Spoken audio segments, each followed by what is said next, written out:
안녕하세요. 야마 선회기 수상 오토바이 보트를 판매하고 있는 야마 코리아 주식회사 현대상공모터스의 이재영 실장이라고 합니다. 선회기는 말 그대로 배, 선체의 외부에 장착되는 엔진을 선회기라고 부르고요. 외국에서도 영어로 아웃보드 모터라고 이렇게 불리고 있습니다. 그래서 저희가 일상생활에서 흔하게 볼 수 있는 낚싯배라든지 이런 순시선, 구조선, 혹은 저희가 이제 수상 레저를 즐길 때 웨이크보드나 수상 스키를 끌 때 사용하는 용도로 사용되고 있습니다. 선회기는 여러 종류의 배에 장착이 가능하지만 통상 30피트 미만 혹은 15톤 미만의 배에 장착을 하고 있습니다. 네, 선내기와 비교해서 선회기의 장점은 일단 정비의 편의성이 가장 큰 부분으로 꼽을 수가 있겠습니다. 선내기는 보통 배 안에 장착이 되어 있어서 문제가 생기거나 고장이 났을 때 엔지니어들이 고정된 장소에서 수리를 진행해야 되는 반면에 선회기는 엔진을 탈착하거나 배를 육상으로 올려서 조금 더 수월한 자세로 간편하게 정비를 할 수 있다는 게 장점이고요. 또 그에 따라서 소비자 입장에서는 정비의 시간이 단축되기 때문에 공인비 측면에서도 선회기 엔진이 조금 더 저렴하고 경제적으로 엔진을 수리를 받을 수가 있습니다. 프로펠러에 이물질이 꼈거나 아니면 엔진 하부 쪽을 점검을 해야 되는 상황이 왔을 때 선회기 같은 경우에는 파워 트림을 올려서 프로펠러를 물 밖으로 노출을 시켜서 프로펠러에 어떤 이물질이 있는지 확인할 수가 있는 반면에 선내기 같은 경우에는 프로펠러를 물 밖으로 노출시키는 일 자체가 불가능하기 때문에 긴급 상황이라든지 위급하게 이렇게 점검을 해야 될 때는 그런 점이 좀 제한이 되는 부분이 있습니다. 우선 국내에는 현재 6종류의 선회기 브랜드가 수입이 돼서 판매가 되고 있는 상황이고요. 각자의 장단점을 가지고 있지만 우선 야마 선회기의 장점을 말씀드리자면 강력한 내구성이라고 소개해 드릴 수 있겠습니다. 여러분이 알고 계시는 것처럼 레저에서도 선회기가 많이 사용이 되고 있지만 시장에서 80% 90% 이상의 선회기들이 현재 어민 시장에서 사용이 되고 있는 실정이고요. 그런 상황에서 선회기가 고장이 난다든지 자주 문제를 일으킨다면 생업으로 어업에 종사하고 계시는 분들이 굉장히 큰 타격을 받게 됩니다. 그런 어업 시장에서 매년 상위권 점유율을 차지하고 있는 야마 제품은 현장에서 그리고 실사용자들에게서 그 내구성을 인정받은 브랜드입니다. 요즘 레저 인구도 늘고 조정면허 취득 인구가 늘어나고 있는 상황에서 선회기에 대한 수요가 굉장히 늘어나고 있습니다. 그래서 선회기를 새로 구매하실 때 정식 수입원을 통해서 유통이 되고 있는 정품인지 확인하는 것이 가장 중요하다고 말씀을 드릴 수가 있겠습니다. 우선 정품이 아닌 병행 수입 제품이라든지 출처가 불분명한 선회기를 구입을 했을 때 문제가 발생했을 경우 수리를 받지 못한다든지 필요한 부품을 수급하는 데 문제가 있을 수가 있습니다. 그래서 사후 관리 AS나 필요한 부품의 수급이 원활하게 진행될 수 있는 그런 정식 수입 제품을 우선 대상으로 고려하시는 것이 중요하다고 볼 수 있겠습니다. 그리고 또 한 가지로 선회기가 장착될 보트의 스펙도 중요한데요. 보트도 종류가 여러 가지가 있고 크기도 다양한 만큼 자신의 보트에 맞는 마력대의 선회기를 알맞게 고르시는 것도 중요한 참고사항이라고 보시면 되겠습니다.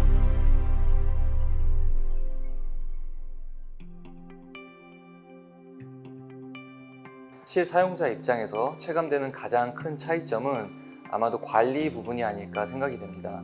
이행정 엔진, 저희가 말하는 투스트로크 엔진은 엔진 오일이 연료 안에 혼합되어서 사용되는 방식이고 그에 비해 포스트로크 엔진은 엔진 오일을 따로 주입해서 운용을 하는 방식이기 때문에 이런 매연이라든지 유해 성분이 밖으로 노출되는 것이 이제 투스트로크 엔진에 비해서 월등히 우수하다고 볼 수 있고요. 그렇기 때문에 같은 동급 마력이라고 해도 조금 더 강력한 힘과 토크를 낼 수가 있는 구조를 가지고 있습니다. 엔진 관리에서 가장 큰 부분을 차지하는 게 오일의 주기적인 교체인데, 투스트로크 선회기 같은 경우에는 오일이 연료에 섞여서 사용을 하는 방식이다 보니까 그 부분은 신경을 쓰실 일이 거의 없다고 보시면 되고요. 반면에 포스트로크 엔진은 첫 구매, 첫 시동을 거시고 20시간, 20시간이 지나면 엔진 오일을 통으로 갈아주시면 되고요. 그 이후에는 100시간 또는 6개월 선도래 하는 지점에서 엔진 오일을 갈아주시면 됩니다. 그 외적으로는 특히 해수에서 염분이 있는 물에서 사용하시면 이런 선회기의 부식이라든지 따개비나 뭐 이런 조개, 이런 어패류들이 선회기에 달라붙어서 속도의 저하라든지 어떤 기능에 장애가 있지 않도록 외부 세척도 주기적으로 해주시는 게 중요합니다.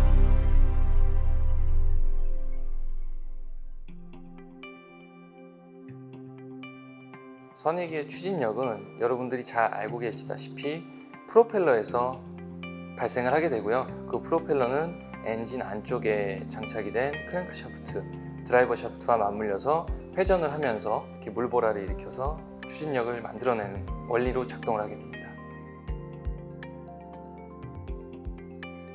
네, 선회기도 자동차와 마찬가지로 적게는 2마력대부터 현재 시중에 출시한 가장 높은 마력인 425마력까지 그 최저 마력과 최고 마력의 갭이 상당히 이제 큰 편인데요. 용도에 따라서 낚싯배라든지 작은 소형 고무보트에는 저마력 엔진이 장착되는 반면에 규모가 큰 보트에는 마력이 당연히 높은 엔진이 장착이 돼서 주행을 할 수 있도록 제작이 되고 있습니다.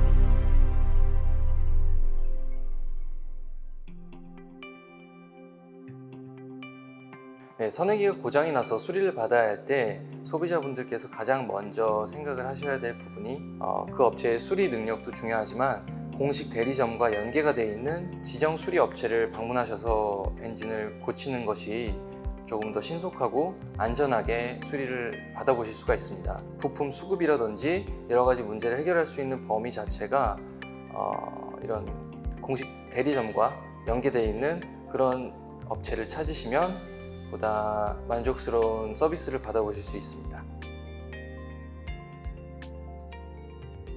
자가 정비를 할 수 있는 부분이 굉장히 많습니다. 예를 들어서 필터류를 교환한다든지 연료 라인, 배터리선, 그리고 부식을 방지해주는 아노드 같은 소모품들을 교환하는 부분들이 있지만 전문가가 아닌 일반 소비자분들이 자가 정비를 하다가 또 다른 부분을 건드려서 장애가 발생하거나 고장으로 이어질 수 있는 확률도 있고 그런 사례도 발생을 하곤 합니다. 그래서 자가 정비보다는 되도록이면 전문가의 도움을 받아서 엔진의 상태를 최신으로 유지하는 것을 권장드리고 있습니다.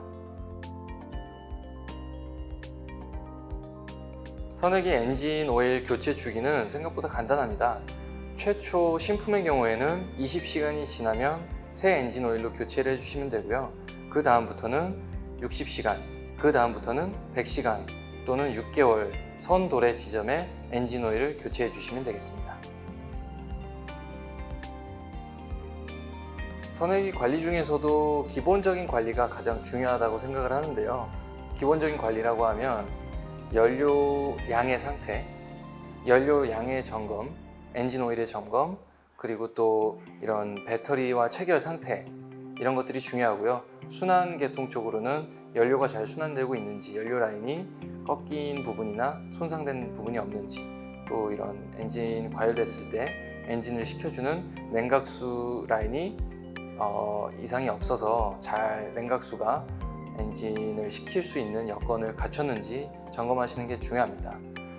그리고 또 출항 나가시기 전에 시동 걸고 바로 이제 운행하시는 것보다는 저희 겨울철에 자동차 예열하듯이 이렇게 시동을 걸고 5분 정도 이렇게 충분히 예열이 된 다음에 엔진을 가동시키는 것이 중요하다고 볼 수 있겠습니다. 엔진을 가동을 다 하고 나서도 마찬가지로 시동을 바로 끄지 마시고 한 5분에서 10분 정도 시동을 켜놨다가 꺼주시면 더 엔진 내구성이라든지 고장을 예방할 수 있는 그런 방법이라고 할 수 있겠습니다. 제조사별 권장 엔진 오일 사용을 추천드리고 있습니다. SAW라든지 API, 그 마력대, 그 모델별로 호환이 되는 엔진 오일을 사용하셔야 이런 잔 고장이라든지 문제 발생을 예방하실 수가 있고요.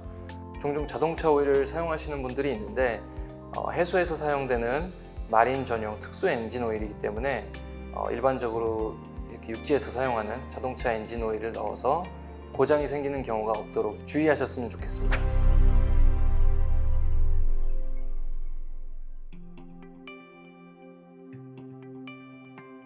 속도가 저하되는 이유에는 여러 가지가 있지만 그 중에서 소비자분들께서 실제로 가장 먼저 확인하셔야 할 부분은 선회기와 프로펠러의 체결 상태입니다. 볼트가 풀렸다든지 아니면 주행 중에 느슨해져서 프로펠러가 제대로 조여져 있지 않다면 그것을 먼저 확인하셔야 되는 방법이 있고요. 갑각류나 조개 껍질이나 따개비 같은 것들이 선회기 하부 쪽에 이렇게 많이 쌓이게 되는데 주행 시에 저항을 발생시켜서 미세한 차이를 일으키게 됩니다. 그럴 때는 따개비나 이런 이물질을 제거하셔서 운행하시는 방법도 있습니다. 그 외에도 뭐 케이블의 연결 상태라든지 배터리선, 또 연료 호수의 이런 느슨해짐이라든지 여러 가지 문제가 있지만 일단 소비자분들께서 가장 손쉽게 이렇게 점검할 수 있는 두 가지 방법을 말씀드렸습니다. 네, 선회기가 시동이 걸리지 않을 때는 보통 두 가지 경우가 있는데요. 연료 라인의 호수가 꺾이거나 누수가 있어서 연료가 제대로 선회기에 공급이 되지 않는 경우가 있습니다. 그럴 경우에는 연료 호수라든지 그런 조임 상태, 연결 부분을 잘 확인해 주시면 될 것 같습니다. 두 번째로는 배터리와 맞물려 있는 배터리 케이블, 극상이 잘 맞게 연결되어 있다면 접촉이 잘 되어 있는지, 그리고 고정 볼트가 단단하게 견고하게 고정이 되어 있는지 확인하시면 될 것 같습니다.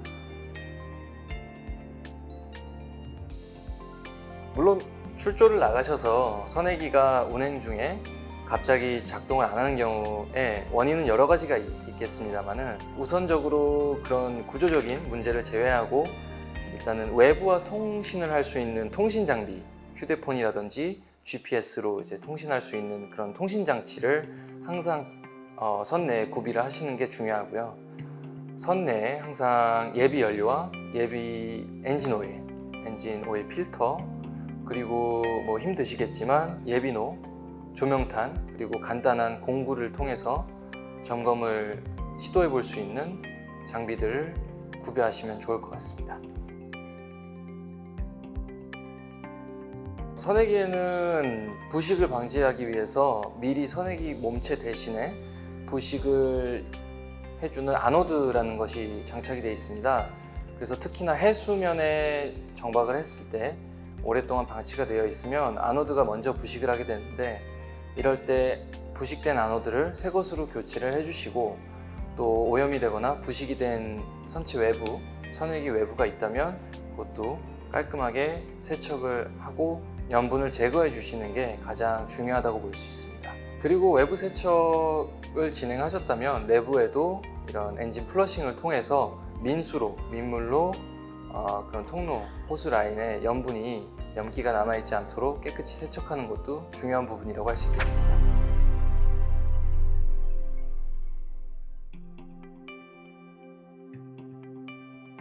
일반 소비자분들이 중고 엔진을 구매할 때 가장 중요하게 생각하셔야 될 부분은 사후 관리를 잘 책임지고 처리해 줄 수 있는 그런 업체에서 구매를 하시는 게 중요하다고 볼 수 있겠습니다. 보통 중고 엔진은 거의 보증 수리 기간이 만료된 제품이 다수이기 때문에 구매를 한 다음에 고장이 나게 된다면 수리를 하기가 굉장히 번거롭습니다. 그래서 구매를 해서 문제가 생겨도 문제를 해결해 줄 수 있는 그런 업체에서 엔진을 구매하시는 것이 가장 현명한 선택이라고 볼 수 있겠습니다.